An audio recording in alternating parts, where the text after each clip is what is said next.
बहुजन समाज की हर खबर पाने के लिए सब्सक्राइब करें अम्बेडकर पीपल्स वॉइस और बेल आइकन दबाएं।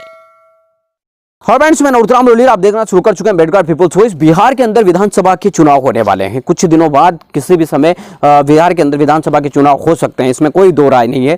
और बिहार के विधानसभा चुनाव को ही ध्यान में रखते हुए आपको पता है कि तमाम राजनीतिक पार्टियां अब चुनावी समर में उतर चुकी है। कई लोग बाढ़ पीड़ितों से मिल रहे हैं, किसी तरीके से कर रहे हैं, बड़ी बड़ी बयानबाजी निकल रही है। तो यानी कि जब हमेशा ये चीज समझ लेना चाहिए कि जहां भी चुनाव होते हैं उस राज्य की बल्ले बल्ले होती है कुछ दिनों के लिए, जब तक चुनाव ना हो जाए। तमाम राजनीतिक पार्टियां उसका बहुत बच्चे की तरह ख्याल रखता है। लेकिन एक समाज होता है, एक तबका है जिसको कभी भी अधिकार नहीं मिला, कभी हक नहीं मिला, और उसके हक की आवाज जो बनने का नाटक करते हैं, दावा करते हैं, वो लोग भी उनकी आवाज नहीं बन पाते हैं। मैं तो हकीकत बताना चाहता हूं। हमारे जो नेता होते हैं अपने आप को जो समझते हैं वो भी सेकुलर हो जाते हैं, और सेकुलर होने के बाद वो कांग्रेस की जिस तरीके की नीति है उस तरीके की नीति के अंदर उलझ जाते हैं, और हमारे जो मुद्दे होते हैं वो कहीं ना कहीं दब कर रह जाते हैं। खास तौर से दलितों की मैं बात करने की कोशिश करूं तो दलितों की जो नेता, दलितों का नेता बनने की कोशिश करते हैं, वो लोग भी अपने आप को वोट पाने के चक्कर में सेकुलर बन जाते हैं, वो सेकुलर हो जाते हैं, और ऐसे हालात के अंदर वो दलितों की खुलकर आवाज नहीं उठा पाते।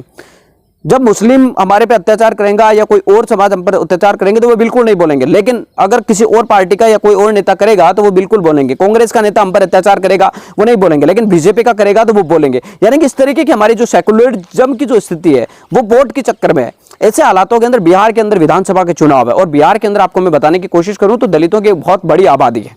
18%, 19% तो हर स्टेट में होते हैं, लेकिन बिहार में भी इससे ज्यादा ही है।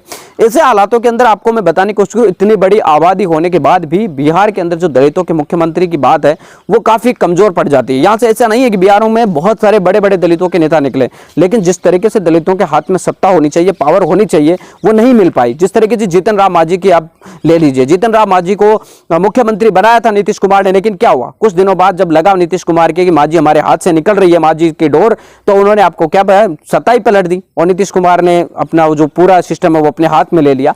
यानी कि समझने की साफ तरीके से बात है कि जब या तो आपको मुख्यमंत्री बनाएंगे, नहीं बनाएंगे तो हाथों की कठपुतली बनाएंगे। ऐसे हालात में सबसे बड़ी बात यही है कि क्या बिहार के आने वाले चुनाव के अंदर, विधानसभा चुनाव में, कोई भी राजनीतिक दल, जिस तरीके से जीतन राम मांझी ने यहां पर ऐलान किया है, बात कही है, उन्होंने कहा है कि गठबंधन को, दलितों का एक नेता को आगे करना चाहिए और कहना चाहिए कि आगे मुख्यमंत्री ये होगा। तो यानी कि दलित मुख्यमंत्री की बात उनको कहनी चाहिए। जबकि गठबंधन को आप सभी को पता है कि महागठबंधन जिसकी बात करें तो तेजस्वी यादव अभी मुख्यमंत्री पद के प्रबल दावेदार हैं, इसमें कोई दो शक नहीं है। क्योंकि जब तक मुख्यमंत्री पद का दावेदार खुद तेजस्वी यादव ये नहीं कहेंगे कि मैं नहीं बनना चाहता, तब तक इस बारे में सोचना भी गलत है।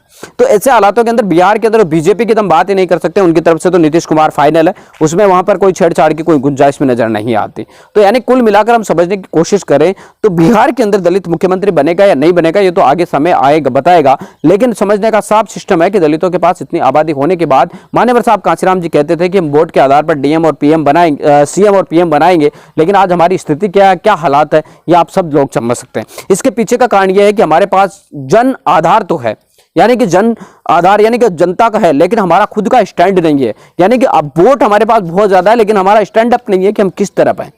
हम अलग अलग नेताओं के पीछे घूम रहे हैं, और हमारा जो वोट बैंक है उस बिखराव पर चला जाता है, जिसकी वजह से हम आज तक अपना सीएम या पीएम नहीं बना पाते हैं। जबकि जो जातियां जिनको हम बोलते हैं कि 4% है, 3% है, वो लोग अपना सीएम बना लेते हैं। इसके पीछे का कारण है कि वो 3%, 4% भी बहुत ज्यादा संगठित है, एकजुट है। इस वजह से उन लोगों का पीएम भी बन जाता है, सीएम भी बन जाता है। जबकि जो हमारी जाति है उनके पास वोट बहुत ज्यादा है, लेकिन वो एकत्रित नहीं है, और इस वजह से आपको बता दें कि अपनी वर्चस्व की लड़ाई में कभी भी वो सत्ता हासिल नहीं कर पाते हैं। मिलेंगे इस नए वीडियो ने अपडेटों के साथ, तब तक आपसे लेते विदा। लाइक कीजिए, कमेंट कीजिए, शेयर करना बिल्कुल ना